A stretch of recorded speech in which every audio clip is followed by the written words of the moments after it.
തലമുറകളോളം സമാനതകളില്ലാത്ത രുചി. LG കായം. എന്താ മോളെ പറ്റിയത്? ഇവിടെ ചിലതൊക്കെ പറയുന്നുണ്ടല്ലോ. അത് പിന്നെ മോളെന്തിനെ കരയുന്നത്? ഇന്ന് ഹർത്താൽ ദിവസം നിങ്ങളുടെയൊക്കെ നിർദ്ദേശപ്രകാരം ഞാൻ സാധാരണ അയാളെ വിട്ടത് മനഃപൂർവ്വമാണ്. ഇന്ന് എന്ത് സംഭവിക്കുമെന്ന് എനിക്കറിയണമായിരുന്നു. അറിയേണ്ടതെല്ലാം ഞാൻ അറിഞ്ഞു കഴിഞ്ഞു. ഇനിയിപ്പോ നമ്മൾ നാലാൾ കൂടിയല്ല ഈ കാര്യത്തിൽ ഒരു തീരുമാനം എടുക്കാൻ പോകുന്നേ. അയാളും വരണം. ഇനി അവള് എന്ത് ഇവിടെ വന്ന് പറഞ്ഞാലും അതൊന്നും മേശാൻ പോകുന്നില്ല സാറേ. അതുപോലെ കണ്ണന്റെയും കണ്ണന്റെ കൂട്ടുകാരന്റെയും അവന്റെ ഭാര്യയുടെ മനസ്സിലും ഞാൻ തീ വിതറിക്കഴിഞ്ഞു.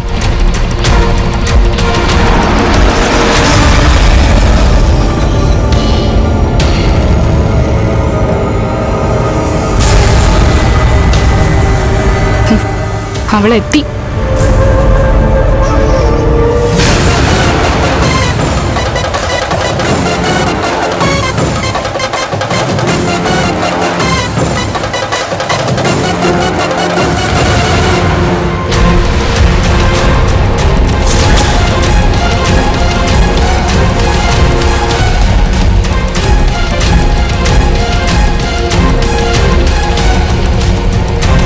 അവളിനി എങ്ങനെ പ്രതികരിക്കുമെന്ന് അറിയില്ല.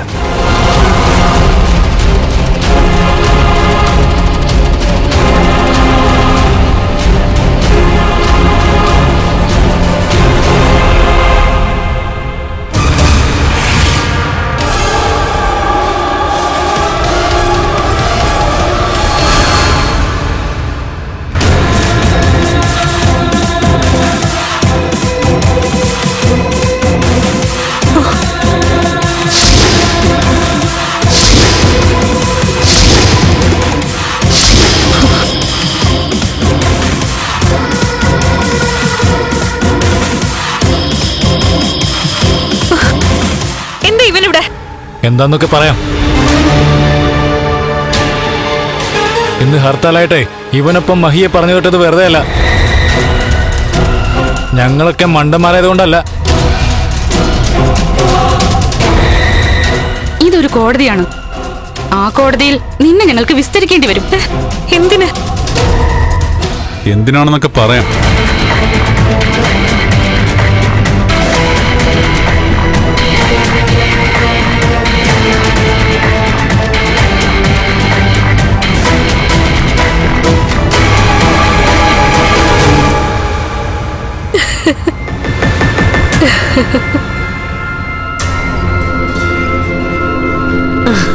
മോളെ, ഇന്നത്തെ ദിവസം എങ്ങനെയാ ആഘോഷിക്കണ്ടേ? പടക്കം പൊട്ടിച്ചോ അതോ പാൽപായസം വെച്ചോ? അമ്മയുടെ ഇഷ്ടം പോലെ ചെയ്തോ. താഴത്ത് വെക്കാതെ കൊണ്ട് നടന്നതാ ഇവിടെ ഒരുത്തിയെ. വഴിതെറ്റി നടക്കുന്ന ഒരുത്തിയെ. ഇനി അയാളുടെ ഉരുട്ട് വണ്ടി തള്ളാൻ അവൾ ഇവിടെ കാണില്ലെന്നാ എന്റെ ഒരു വിശ്വാസം.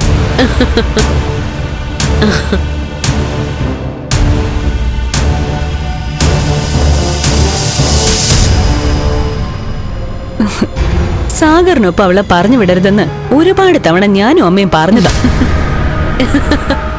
അതെ അതെ. എന്നിട്ട് ഏട്ടത്തി പറഞ്ഞ പോലെ അവളെ തലയിലെടുത്ത് വെച്ചോണ്ട് നടക്കുമായിരുന്നു. ഇനി പഠിക്കട്ടെ. ഒരു കണക്കിന് സാഗർ വന്നത് നമ്മുടെയൊക്കെ ഭാഗ്യത്തിന്. അവനെ കാറിന്റെ ഡ്രൈവർ ആക്കിയതും നമ്മുടെയൊക്കെ പ്രാർത്ഥന കൊണ്ടാ മോളെ. ഇനി കണ്ണേടിനും കൂടി തിരിച്ചു വരുമോ അമ്മ? തിരിച്ചു വരാൻ അങ്ങേർക്ക് പറ്റുമോ? ഈ നാണക്കേടിന് കുറച്ചു ദിവസം അനന്തനും ലേഖയ്ക്കും ഒപ്പം താമസിക്കും. അത് കഴിഞ്ഞാ അവൻ തിരികെ എത്തും. അവന്റെ മഹാലക്ഷ്മി ഇല്ലാതെ ഒറ്റയ്ക്ക്.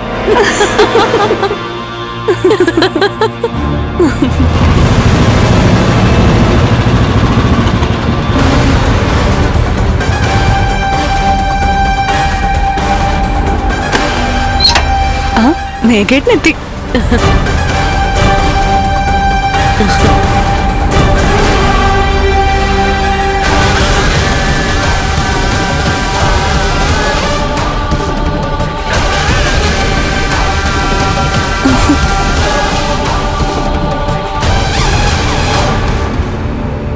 അറിഞ്ഞോ മോനെ സംഭവങ്ങളൊക്കെ? അച്ഛൻ എന്നോടെല്ലാം പറഞ്ഞു. ഈ പറയുന്ന സാഗര് മേഘേട്ടന്റെ സുഹൃത്താണല്ലോ. ഇനി വേലയൊക്കെ ഒപ്പിച്ചത് മേഘേട്ടനാണോ? ഏയ്, എനിക്കിതിൽ അങ്ങനെ പങ്കൊന്നുമില്ല. എന്നൊന്നും പറയണ്ട. സാഗർ ഇങ്ങോട്ട് വരുവാണെങ്കിൽ അവനെ തടയണമെന്നും കണ്ണേന്റെ മുന്നിലേക്ക് പറഞ്ഞു വിടണമെന്നൊക്കെ മേക്കേട്ടനാണല്ലോ എന്നെ വിളിച്ച് പറഞ്ഞത്. അത് പിന്നെ ഈ സാഗർ എന്റെ സുഹൃത്തായതുകൊണ്ട് അവന് ചില സങ്കടങ്ങളൊക്കെ ഉണ്ട്. കണ്ണനെ അറിയിക്കണമെന്നൊക്കെ എന്നെ വിളിച്ച് പറഞ്ഞു. ഇടി, അതുകൊണ്ടല്ലേ കണ്ണനെ കാണാൻ അനുവദിക്കണമെന്ന് ഞാൻ നിന്നെ വിളിച്ച് പറഞ്ഞത്. ആ, അതെല്ലാം കഴിഞ്ഞ് അച്ഛൻ വന്നപ്പോഴല്ലേ അവന്റെ സങ്കടം എന്തായിരുന്നു ഞാൻ അറിയുന്നത്. അല്ല, കമലേശ്വരത്തെ ഇളയ മരുമകൾക്ക് സന്തോഷമായോ? ആ, സന്തോഷായി മേഘേട്ടാ. ആ, പക്ഷെ കണ്ണേട്ടനാണ് താരം. അങ്ങനെ എല്ലാം ക്ഷമിച്ചിട്ട് ഇനിയും അവളെ കൂടെ കൂട്ടുവന്നായി എന്റെ പേടി. എന്തായാലും അങ്ങനെ ഒരു പേടി കരുണയ്ക്ക് വേണ്ട. വേറൊന്നും കൊണ്ടല്ല, കരുണയ്ക്ക് അറിയാലോ ഞാനും അവനൊക്കെ ഒന്നിച്ചാ പഠിച്ചത് 1ാം ക്ലാസ് മുതല്. അതുകൊണ്ട് അവന്റെ ഒരു പൾസ് അതെനിക്കറിയാം. ഈ പെണ്ണിനെ വഞ്ചിക്കുന്ന ആണിനോടും ആണിനെ ചതിക്കുന്ന പെണ്ണിനോടും അവന് വെറുപ്പാ.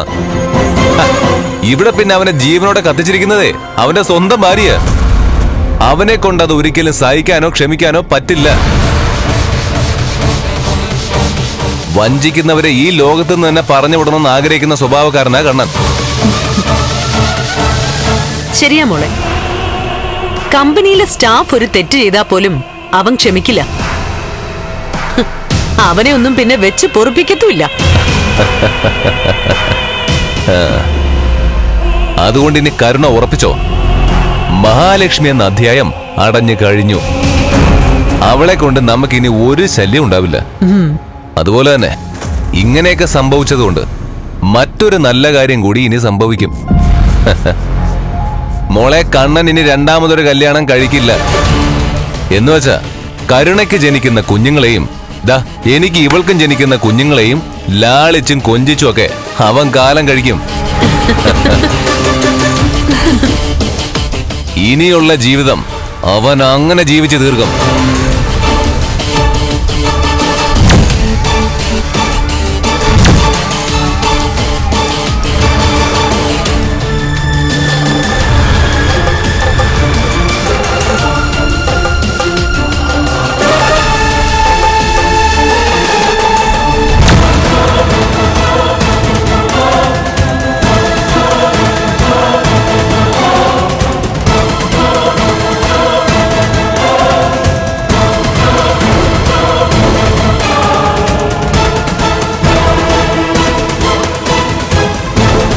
ഞാനൊരു ദിവസം എൻ്റെ ഭാര്യയോട് ചോദിച്ചു, കണ്ണനെ പോലെ വീൽ ചെയറിൽ ഇരുന്നുകൊണ്ടാണ് ഞാൻ എൻ്റെ ലേഖയെ പെണ്ണ് കാണാൻ വന്നതെങ്കിൽ ഇയാൾ എന്നെ സ്വീകരിക്കുമായിരുന്നു എന്ന്. ഒറ്റയടിക്ക് ഉത്തരം വന്നു, സ്വീകരിക്കില്ലെന്ന്. അങ്ങനെ വിശാല മനസ്കരായ പെൺകുട്ടികളും ആൺകുട്ടികളും ഉണ്ട്. ആണിൻ്റെയും പെണ്ണിൻ്റെയും പോരായ്മകൾ അറിഞ്ഞുകൊണ്ട് അവരെ സ്വീകരിക്കുന്നവർ. എങ്കിലും അവരധികമൊന്നുമില്ല ഇവിടെ. പക്ഷേ കണ്ണനെ കണ്ട മാത്രമേ തന്നെ നീ കണ്ണനെ മതിയെന്ന് പറയായിരുന്നു. നിനക്ക് സൗന്ദര്യമുണ്ട്, ആവശ്യത്തിലധികം. രണ്ടാനച്ഛന്റെ ക്രൂരത ഒരു വശത്തുണ്ടെങ്കിലും നിനക്ക് കണ്ണേട്ടനേക്കാൾ യോഗ്യനായ ഒരാളെ ഭർത്താവായി കിട്ടും. അതറിയാവുന്നത് കൊണ്ടാ നിന്റെ അമ്മ ഈ വിവാഹം വേണ്ടെന്ന് പറഞ്ഞത്. അതുപോലെ തന്നെ കണ്ണേട്ടന് നിന്നെ കണ്ട ശേഷം തിരികെ വീട്ടിലേക്ക് പോകുന്നതിനിടയ്ക്ക് അനന്തുവേട്ടനെ കണ്ണേട്ടൻ വിളിച്ചിരുന്നു. അപ്പൊ പറഞ്ഞത് എന്താണെന്നറിയോ? ഈ വിവാഹം നടക്കില്ല അനന്തുന്ന്. എന്നാ ഞങ്ങളെയൊക്കെ അത്ഭുതപ്പെടുത്തിക്കൊണ്ടാ ഈ കണ്ണേട്ടനെ മതിയെന്ന് പറഞ്ഞത്. ആ നിമിഷം മുതൽ എനിക്കും അനന്തുവേട്ടനും നല്ല സംശയം ഉണ്ടായിരുന്നു നിന്നെ. 100% ആത്മാർത്ഥതയോടെ കണ്ണേട്ടന്റെ ജീവിതത്തിലേക്ക് വന്നത്. നിർത്ത്. നിനക്കൊരു ആത്മാർത്ഥതയില്ല. നീ നിന്നെക്കുറിച്ച് മാത്രം ചിന്തിക്കുന്ന പെണ്ണ. കണ്ണന്റെ സ്വത്തിലും പണത്തിലും തന്നെയാണ് നിന്റെ നോട്ടം. നിനക്കെല്ലാം വേണം, നീ ആഗ്രഹിച്ചതെല്ലാം. അതുകൊണ്ടാണ് സാഗറിനെ ഡ്രൈവറാക്കി വെച്ചപ്പോ അതൊരവസരമായി കണ്ട് സാഗറിനെ സ്വന്തം ഹൃദയത്തിൽ ഇടം കൊടുത്തത്. ഇല്ല, ഞാൻ അങ്ങനെ ചെയ്തിട്ടില്ല. ഇവൻ പറയുന്നത് മുഴുവൻ കള്ളവാ. ഞങ്ങൾക്ക് നിന്റെ വിശദീകരണം ഒന്നും കേൾക്കണ്ട. ഇനി ഞങ്ങളുടെ കണ്ണേട്ടന്റെ ജീവിതത്തില് നീ ഉണ്ടാകരുത്. കണ്ണേട്ട, ഞാനൊന്നും ചെയ്തിട്ടില്ല. ഇവൻ എന്താ പറഞ്ഞെന്ന് എനിക്കറിയില്ല. ഇവൻ കഥകൾ വളച്ചൊടിച്ചിട്ടുണ്ടാവും എന്നുള്ളത് ഉറപ്പാ. അതൊന്നും വിശ്വസിക്കല്ലേ കണ്ണേട്ട. ഞാൻ നിരപരാധിയാ. ഞാൻ ഒരു തെറ്റും ചെയ്തിട്ടില്ല. മിണ്ടി പോകരുത് നീ. ഇറങ്ങിക്കോണേ ഈ വീട്ടിൽ നിന്ന്.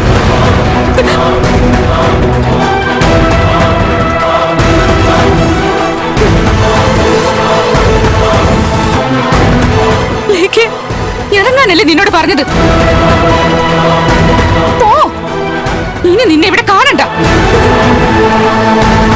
ഇറങ്ങിപ്പോ. ഇറങ്ങിപ്പോ. ഇറങ്ങിപ്പോവാനല്ലേ പറഞ്ഞേ? ഇറങ്ങ്.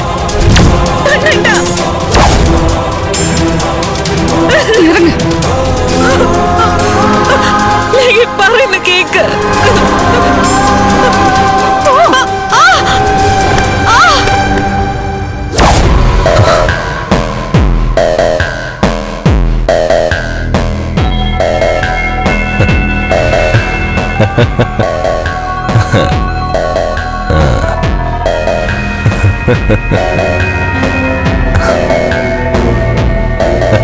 അതെ, എന്തെങ്ങനെ ചിരിക്കുന്ന? അത് തന്നെ സംഭവിക്കും മോളെ. ഞാൻ ചിന്തിച്ച തന്നെ ഇപ്പൊ നടന്നു കാണും. അതിന് മേഘേട്ടന് എന്താ ചിന്തിച്ചത്? അനന്തവും ലേഖയും കൂടി അവളെ തല്ലി ഇറക്കുന്നത്, കണ്ണൻ അവളോട് ക്രൂരമായിട്ട് സംസാരിക്കുന്ന. കൂടുതൽ സ്വപ്നങ്ങളൊന്നും കാണണ്ട. ഉണ്ണിയും കണ്ണനും കല്യാണം കഴിക്കുന്നതിന് മുമ്പ് എന്റെ വീട്ടിലായിരുന്നില്ല ഉറക്കം. മിക്ക ദിവസവും ഞാൻ ഇവിടെ തന്നെ ആയിരുന്നു. ദേ ഈ മുറിയില്. മഹാലക്ഷ്മി അവൾ ഈ വീടിനകത്ത് കാല് കുത്തിയതിന് ശേഷമാ ആ പതിവ് തെറ്റിയത്. എന്നാ ഇനി നീ കുറിച്ചിട്ടോ. കണ്ണന്റെ ഉന്ത് വണ്ടി തള്ളാൻ പഴയതുപോലെ ഞാൻ ഇവിടെ കാണും, അവന്റെ നിഴലായിട്ട്. ഇനി അവനെ തളച്ചിരിക്കും ഞാൻ.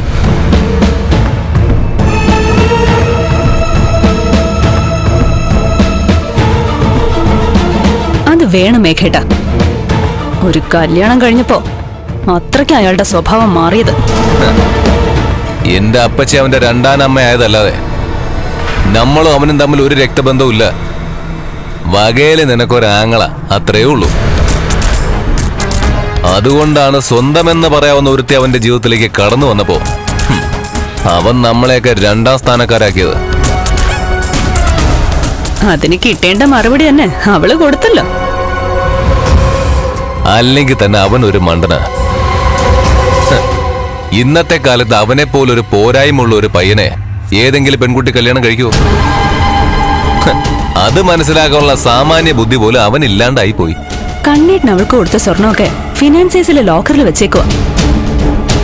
അതുകൊണ്ട് അതൊന്നും അവൾക്ക് എടുത്തോണ്ട് പോവാൻ പറ്റില്ല. പിന്നെ കയ്യിലും കാതിലും കഴുത്തിലും കിടക്കുന്നതേ പോകുമ്പോ കൂടെ കാണത്തുള്ളൂ. ഇനിയിപ്പൊ അതില് കൂടുതൽ എന്തെങ്കിലും അവക്ക് കൊടുത്ത് കണ്ണൻ അവളെ ഒഴിവാക്കാണേലും കുഴപ്പമില്ല. അവൾ ഈ വീടിന്റെ പടി ചവിട്ടാതിരുന്നാ മതി. നാണം കെട്ടവള് സ്വന്തം വീട്ടില് ജോലിക്കാരിയെ പോലെ ജീവിച്ചിട്ട് ഇവിടെ വന്ന് മഹാറാണിയാവാൻ നോക്കിയതാ. വീട് ഭരിക്കാനും കമ്പനി ഭരിക്കാനും നോക്കിയതാ. നല്ലല്ലോ അവളുടെ ആട്ടവും കൂത്തും ഒക്കെ.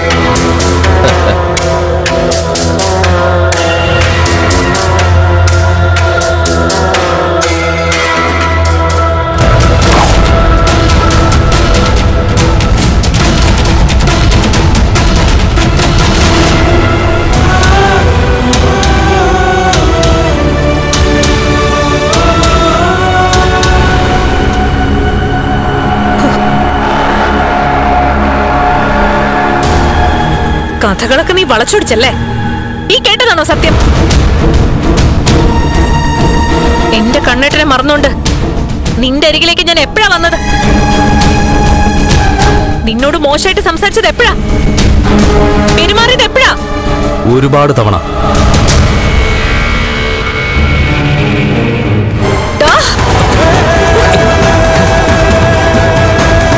കള്ളം പറയുന്നു. പറയടാ, നടന്നതുപോലെ പറയടാ. സത്യം പറഞ്ഞോ? പറയാനല്ലേ പറഞ്ഞത്? പറയടാ, മര്യാദയ്ക്ക് പറഞ്ഞോ. ഇല്ലെങ്കിൽ അയ്യോ വിടാനല്ലേ പറഞ്ഞത്? സത്യം പറ.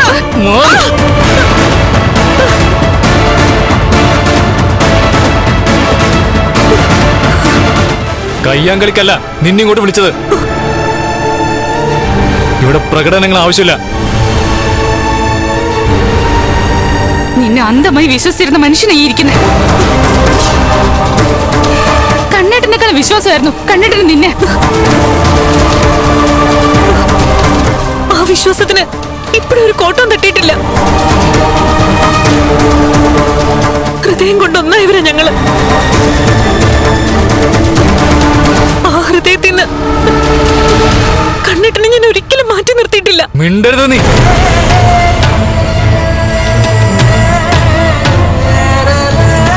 സാഗർ നല്ല ചെറുപ്പക്കാരനാണ്, സാഗറിനെ വിശ്വസിക്കാൻ കൊള്ളാം എന്നൊക്കെ പലതവണ കണ്ണനോട് പറഞ്ഞിട്ടുള്ളത് നീയാണ്. അതെ, ഞാൻ തന്നെ. ഇന്ന് ഹർത്താലായിട്ട് ഇവനോടൊപ്പം ഫൈനാൻസിലേക്ക് പോണെന്ന് കണ്ണേട്ടൻ പറഞ്ഞപ്പോ ഞാനതിനെ എതിർക്കുക ചെയ്തത്. നീ എന്തിനാ എതിർത്തത്? അന്യ പുരുഷനോടൊപ്പം സഞ്ചരിക്കുന്നത് നിനക്ക് ഇഷ്ടമില്ലെന്ന് കണ്ണേട്ടനെ വിശ്വസിപ്പിക്കാനോ?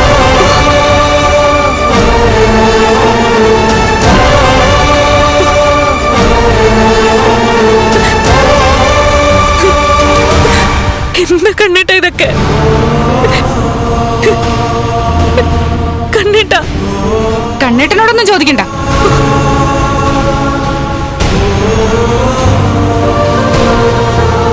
നിന്റെ ഭാഗത്തായിരുന്നു ശരിയെങ്കിൽ എന്തുകൊണ്ട് ഈ സംഭവം നടന്നപ്പോ നീ അത് കണ്ണേട്ടനോട് പറഞ്ഞില്ല?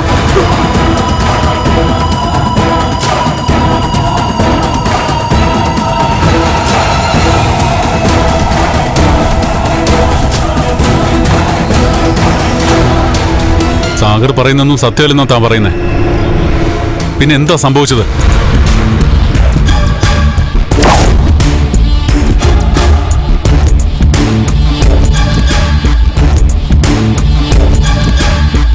സാഗർ എന്താ ഉദ്ദേശിക്കുന്നത്? ഈ ജന്മം ലച്ചുവിൻ്റെ ഭർത്താവിന് ഒരു അച്ഛനാവാൻ കഴിയില്ല. എൻ്റെ ലച്ചുവിൻ്റെ ഒരാഗ്രഹവും അയാൾക്ക് സാധിച്ചു തരാനും കഴിയില്ല. അതുകൊണ്ട് അങ്ങനെ ഒരാളെ വിട്ടിട്ട് ലച്ചുവിന് എൻ്റെ ജീവിതത്തിലേക്ക് വന്നൂടെ? എന്നെ വിവാഹം കഴിച്ച് എനിക്കൊപ്പം ജീവിച്ചൂടെ? നിർത്തടാ. കണ്ടോടാ നീ ഇത്? ഞാൻ ആരാധിക്കുന്ന ദൈവങ്ങൾ എനിക്ക് കൊണ്ടുതന്ന ആള് എന്റെ കഴുത്തി കെട്ടിയ താലിയായത്. എന്റെ നെഞ്ചോട് ചേർന്ന് കിടക്കുന്ന താലി. ഇത് പൊട്ടിച്ചെറിഞ്ഞിട്ട് നിന്നെ പോലെ ഒരുത്തന്റെ കൂടെ ഞാൻ വരുമെന്ന് കരുതിയോ?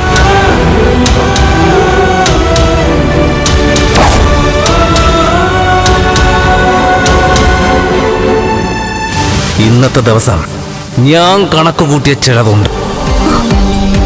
അത് അതേപടി സംഭവിച്ചിരിക്കും.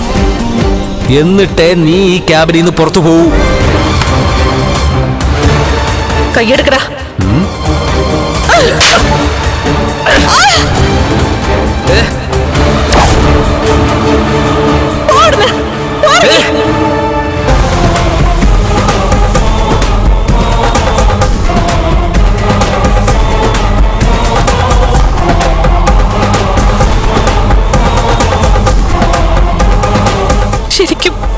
ശരിക്കും ഇതാ സംഭവിച്ചത്.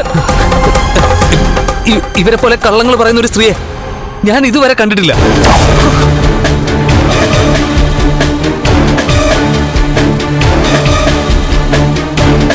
എനിക്ക് പറ്റിയതൊക്കെ മറിച്ചിട്ടു. അതുകൊണ്ടാണ് ഞാൻ പറഞ്ഞത് ഇവരിവിടെ വരുമ്പോ പ്ലേറ്റ് മാറ്റൂന്ന്. എന്തിനാ സാഗർ നിർത്തുന്നേ? സാഗറിന്റെ ഭാഗത്താ ശരി. എന്തിനാ നിങ്ങളൊക്കെ ഇവൻ ഇങ്ങനെ സപ്പോർട്ട് ചെയ്യുന്നത്? ഭാര്യയ്ക്കും ഭർത്താവിനും ഇടയിൽ താൻ പറഞ്ഞതുപോലെ മറ്റൊരാൾ കടന്നു വന്നെങ്കിൽ, അയാൾ മോശമായി സംസാരിക്കുകയും പെരുമാറുകയും ചെയ്തെങ്കിൽ, അതാ കടന്നു വന്ന വ്യക്തിയിൽ നിന്നല്ല ആ വ്യക്തി അറിയേണ്ടത് സ്വന്തം ഭാര്യ എന്ന് തന്നെയാണ്. എന്തുകൊണ്ടാ സാഗർ തന്നോട് ഇഷ്ടമാണെന്ന് പറഞ്ഞപ്പോ അടുത്ത നിമിഷം തന്നെ അത് എന്നോട് പറയാതിരുന്നത്? അത് കഴിഞ്ഞ ശേഷം ഇന്ന് ഈ നിമിഷം വരെ ആ സംഭവം തള്ളിക്കൊണ്ട് പോയത് എന്തിനാണ്? കണ്ണേട്ട, ഞാൻ പറഞ്ഞതാ സത്യം. അവന്റെ കവളത്ത് എന്റെ കൈയുടെ പാടുണ്ട്. ആ പാട് എങ്ങനെയാ വന്നെന്ന് സാഗർ പറഞ്ഞു കഴിഞ്ഞല്ലോ.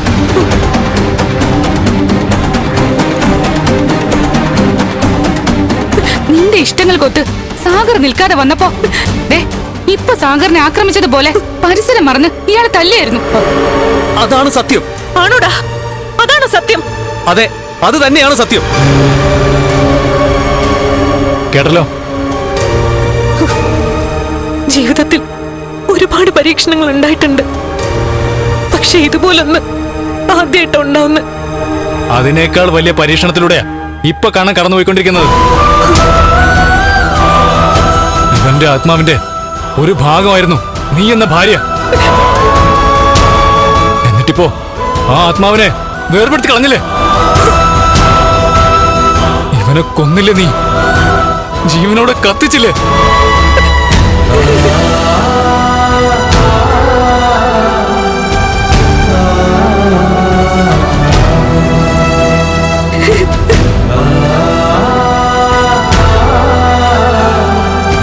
തലമുറകളോളം സമാനതകളില്ലാത്ത രുചി. LG കായം.